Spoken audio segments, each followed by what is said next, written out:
News, सच जरूरी है।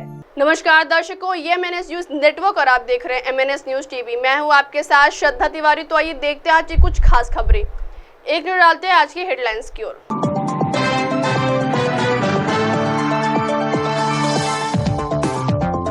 अमरावती संसदीय सीट से कौन होगा मुकद्दर का सिकंदर?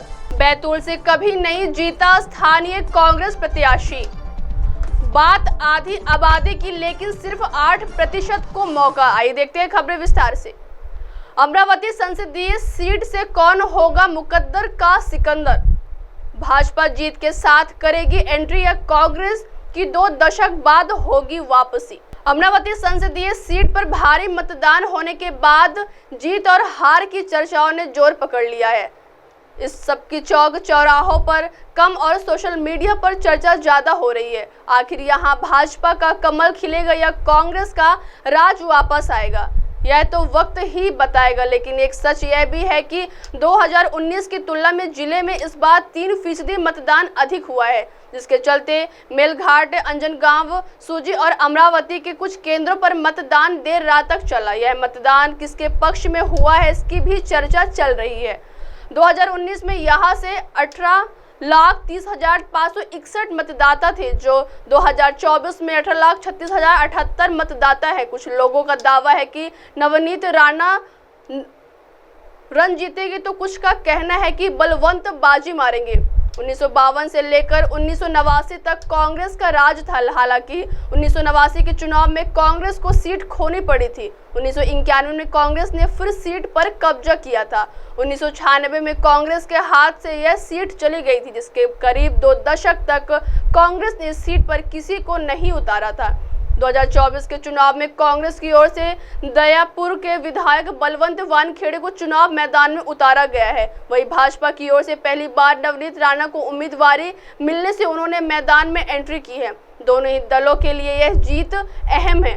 आखिर किसका मुकद्दर साथ देगा, यह तो वक्त ही बताएगा। आइए बढ़ते अगली खबर की ओर।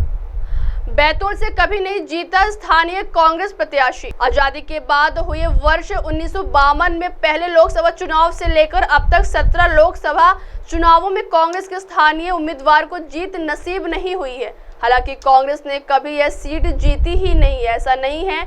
बैतूल लोकसभा निर्वाचन क्षेत्र में हमेशा कांग्रेस के बाहरी उम्मीदवारों का दबदबा रहा। नागपुर और भोपाल के कांग्रेस नेताओं ने 8 मर्तबा यह सीट पार्टी के लिए जीती। वही 1977 और 1991 को छोड़ दे तो उनका 1996 से यह भाजपा का कब्जा है।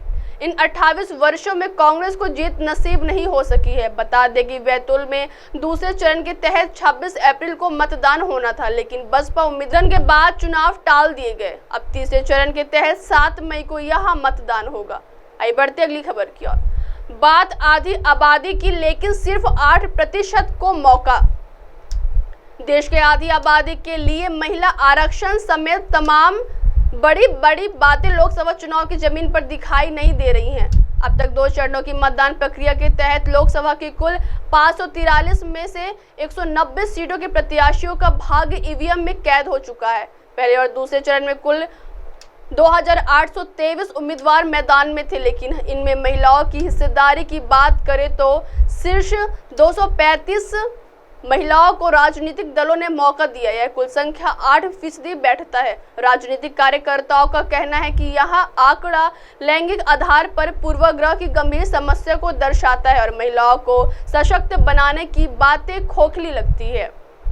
अब आप हमारे न्यूज चैनल को आपके मोबाइल पर भी देख सकते हैं। मोबाइल ऐप पर देखने के लिए प्ले स्टोर से MNS news TV app download करें। इंस्टा, हाइक, ट्विटर, कुक, फेसबुक कई सोशल मीडिया प्लेटफॉर्म पर हमारा चैनल उपलब्ध है।